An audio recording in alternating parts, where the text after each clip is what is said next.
Hi, everyone. Welcome back. I hope you are all keeping well. It's been really nice to hear from you in texts and emails. Thanks so much for reading with me. We're a small ish group, but we do have an amazing age range. We have people born in 2001 and people born in 1945, so that's kind of exciting. And someone told me that the talking head format is a little boring. Hi, Dad. So if you agree or you want me to show you something else while I read, I don't know, maybe a view of Philadelphia or my cat or something, then please just leave a comment below. But for now, I think I'm just going to stick with this boring version. And before I start, I will also just say that I am not reading this novel in advance. The first time I read what I read is here in this video. I feel like that makes us a little more like we're reading together somehow. So don't mind if there are any hiccups or bumps. So here we are again, back to chapter 2 of Signs Preceding the End of the World by Yuri Herrera. This chapter is called The Water Crossing. She couldn't get lost. Every time she came to the big Chilango, she trod softly because that was not the place she wanted to leave her mark. And she told herself repeatedly that she couldn't get lost. And by get lost, she meant not a detour or a sidetrack, but lost for real. Lost forever in the hills of hills cementing the horizon. Or lost in the awe of all the living flesh that had built and paid for palaces. That was why she chose to travel underground to the other bus depot. Trains ran around the entire circulatory system, but never left the body. Down there, the heavy air would do her no harm, and she ran no risk of becoming captivated. And she mustn't get lost or captivated. Too many people were waiting for her. Someone was covering her post at the switchboard while she was away, but only she spoke all three tongues, and only she had mastered the poker face for bad news and the nonchalance with which certain names, oh, so long yearned for, had to be pronounced. Most important were the ones awaiting her without caring what tongue she spoke or how she couriered. Her kid sister, who'd pressed close up beside her to eavesdrop on adult troubles, eyes round with attention, hands on knees. Makina could feel her absorbing the world, storing away the passions that came and went along the phone cord. Of course I still love you, very soon, any day now, hold your horses. Did you get it? Did she tell you? When was that? How did it happen? How in the name of God is that possible? His name is so-and-so, her name is such and such. Don't get me wrong. I never even dreamed. I don't live here anymore. She was growing up quickly and in a man's world, and Makina wanted to educate her as to the essentials, how to take stock of them and how to put up with them, how to savor them, how even if they've got filthy mouths, they're fragile, and even if they're like little boys, they can really get under your skin. And the boyfriend. A boyfriend she had, and who she referred to that way, though they'd never discussed it, and she didn't feel like anyone's girl. But she called him her boyfriend because he acted so much like a boyfriend that not calling him so, at least to herself, would have been like denying him something written all over his face. A boyfriend. She'd shucked him for the first time back during the brouhaha about the mayors. The day it all ended, Makina felt a little like getting wasted, but she didn't feel so much like liquor. It was more an itch to shake her body, so she'd been reckless and gone and shucked him as she had others on a couple of trips to the little town. What's more, it had been an entirely forgettable foray. And no question, she'd shaken off the exhaustion of an ordeal that was now over, but even though she hadn't wanted to be fawned over, just wanted a man to lend himself, he had touched her with such reverence that it must have been smoldering inside him for ages. She'd seen him before at the door of the elementary school where he worked, had noticed the way he wouldn't look at her, looking instead at every other thing around her. That was where she picked him up, sauntered over saying she needed a shawl so that he'd put his arms round her, took him for a stroll, laughed like a half-wit at everything he said, especially if it wasn't funny, and finally reeled him in on a line she was tugging from her bedroom. After that, the man had gone to work in the big Chilango, and when he came back months later, he showed up at the switchboard to tell her something, looking so cocksure and so smart that she guessed what it was that he wanted to say, and fixed it so she wouldn't be left alone with him. The man hovered in silence for hours on end until she said, "Come back another day, we'll talk." But when he came back, she asked him about his gig and about his trip, and never about what was going on inside. Then she asked him to stop coming to her work and said she'd seek him out instead. And she did. Every weekend they'd shuck, and whenever she sensed he was about to declare himself, Makina would kiss him with extra dirty lust just to keep his mouth shut. So she'd managed to put off defining things until the eve of the journey she was being sent on by Cora. Then, before she could silence him, he threw up his hands, and though he didn't touch her, she felt like he was hurling her from the other end of the room. "You're scared of me," he said. "Not because of something I did, just because you want to be." He'd stood and was facing her, straightening his sky blue shirt. He was leaving without making love, but Makina didn't say anything because she saw how hard it had been for him to get up from the bed. She could play dumb, "I don't know what you're talking about," or accuse him of making a scene, but the slight tremble betrayed his lips. The bottled-up breathing of a man barely keeping his composure inspired in her a respect that she couldn't dismiss. So she said, "It's not that," and he raised his head to look at her, the whole of him an empty space to be filled by whatever it was that Makina had to say. But she stammered, "We'll talk when I get back," and then, before she was through, he'd nodded as if to say, yeah, just sticking your tongue in my mouth again, and then turned and versed with the weariness of a man who knows he's being played and can't do a thing about it.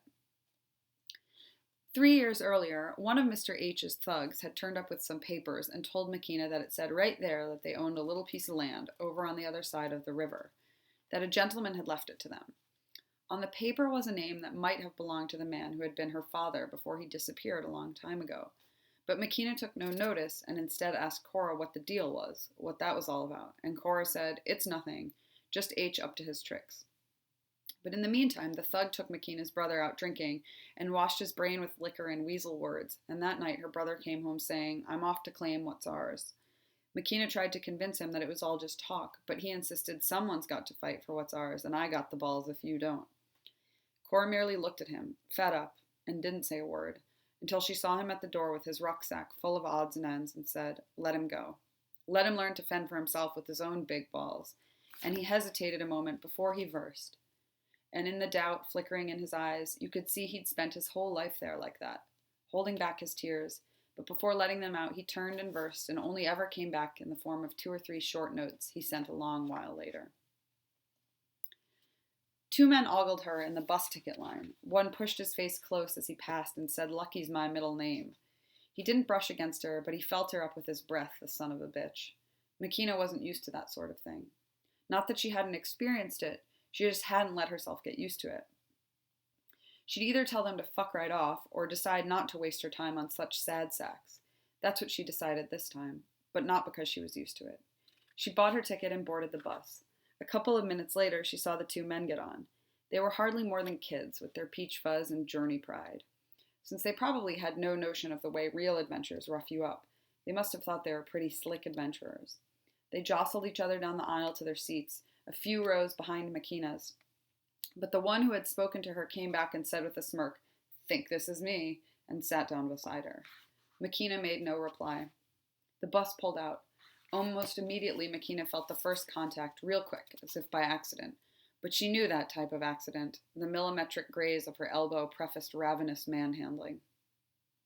She sharpened her peripheral vision and prepared for what must come, if the idiot decided to persist.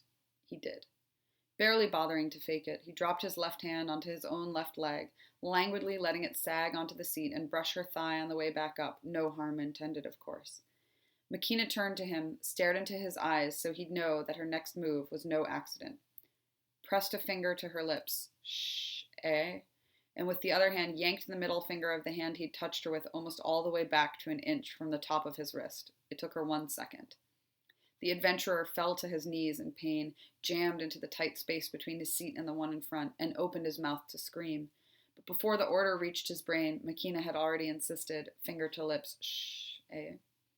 She let him get used to the idea that a woman had him jacked up and then whispered, leaning close, "I don't like being pawed by fucking strangers, if you can believe it." The boy couldn't, judging by the way his eyes were bulging. "You crossing over to find a gig?" Makina asked. The boy nodded emphatically. "Then you'll need every finger you've got, won't you? Because you can't cook or pick with your tootsies now, can you?" The boy shook his head no less emphatically. "So," Makina continued, "listen up. I'm going to let you go, and you're going to curl up with your little friend back there, and I swear on all your pain that if you even so much as think about me again, the only thing that hand's going to be good for is wiping ass." The boy opened his mouth, but now it was Makina who shook her head. "You believe me?" she asked, and as she did so, pressed his finger a little farther back. "You don't believe me. You believe me?" Something in the boy's tears told Makina he believed her. She released him and watched him as he staggered back to his seat. She heard him sniveling for a while and his friend going, "Holy shit, holy shit, holy shit," over and over. In the meantime, she let herself be lulled by the sight of the gray city fleeing past in the opposite direction. It was nighttime when she awoke. The boy's whimpering had stopped. All you could hear was the engine of the bus and the snoring of passengers. Makina could never be sure of what she'd dreamed, in the same way that she couldn't be sure a place was where the map said it was until she'd gotten there. But she had the feeling she'd dreamed of lost cities. Literally, lost cities inside other lost cities, all ambulating over an impenetrable surface. She looked out at the country mushrooming on the other side of the glass. She knew what it contained, its colors, the penury and the opulence, hazy memories of a less cynical time, villages emptied of men.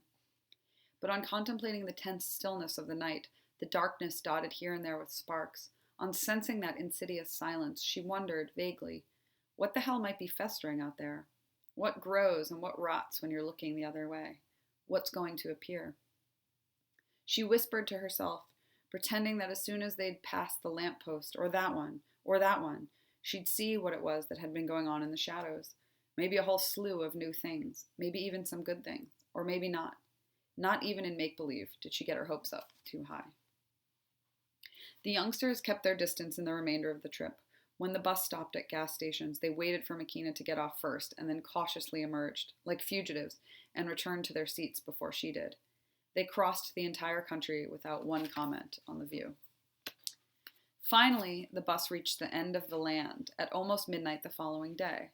A string of hotels facing the river was doing well off the mass exodus. Makina cruised around, wondering how she'd find Mr. W's contact, but couldn't discern any glance of recognition, so decided to go into one of the hotels. She asked for a bed, paid, and they pointed to a door on the first floor but gave her no key. On entering, she saw why. It was a very sizable room with 15 or 20 bunks on which were piled people of many tongues. Girls, families, old folks, and more than anything else, lone men, some of them still just boys. She closed the door and looked for a space in another room, but found them all equally overcrowded. She asked for the bathroom. There were just 2 per floor, one for women and one for men. She went into the women's to take the shower she'd been needing the whole long road from the big Chilango. She'd barely been able to take bird baths at the gas station. She'd scrubbed her armpits, neck, and face, taken off her pants to shake them out. Once she was almost left behind because she took so long drying herself at the hand dryer.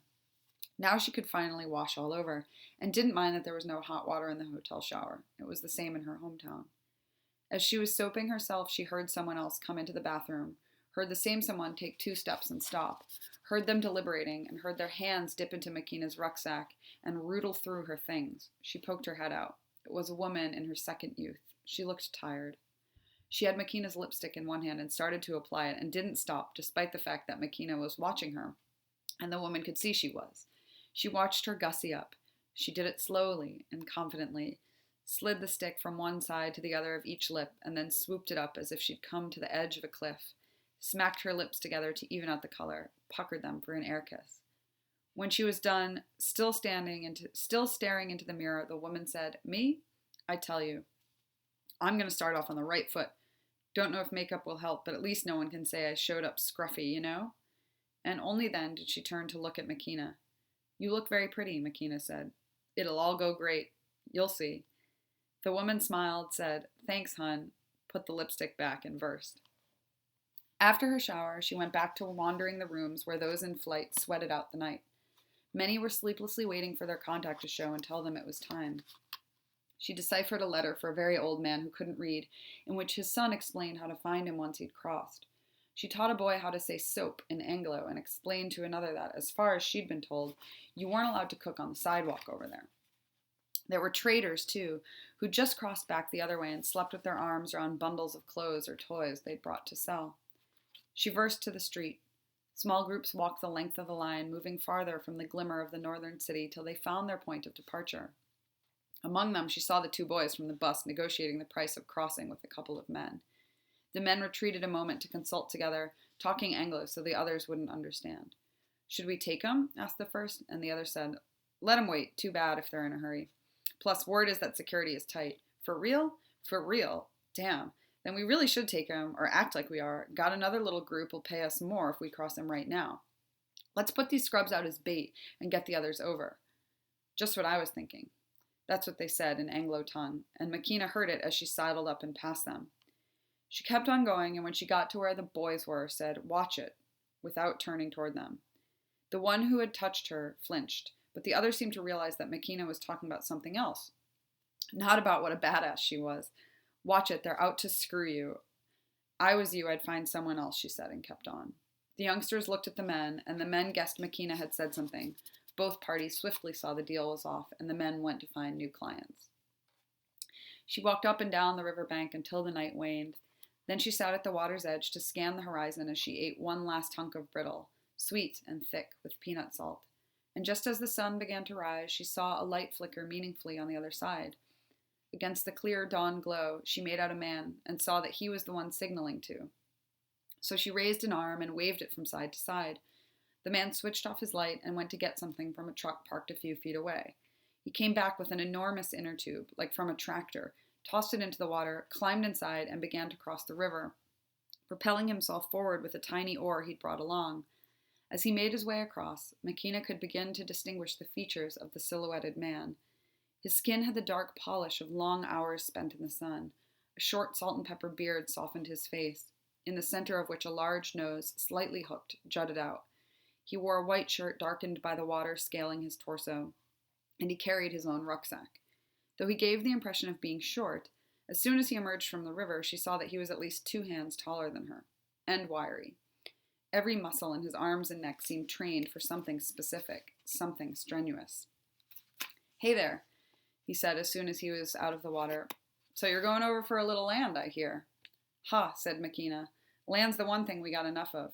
I'm going over for my bro. He's the stupid sap who went over for a little land." "Chucho," said the man, holding out a hand. "Makina," she reciprocated. The man's skin was weather-beaten but pleasing to the touch, warm even though he'd just versed from the water. Chucho took a pack of cigarettes from his bag, lit 2, and gave one to Makina. She inhaled deeply, held the smoke in her lungs. In her head, she could see it spiraling gaily, and exhaled. "How do you recognize me?" she asked. "They sent me a picture, full body shot."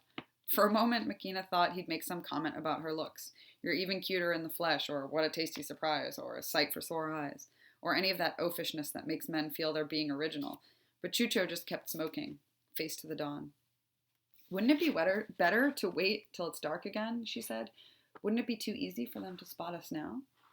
"Nah, they're tied up somewhere else," he said, winked at her, and added, "I got my contacts." They finished their smokes, and then he said, "All right, we're off."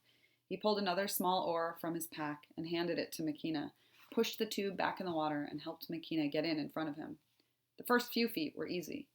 Makina could still touch bottom and felt his legs tangle with hers as they advanced. She even, before things got rough, felt him lean in close and sniff her hair, and she was glad she'd had the chance to shower.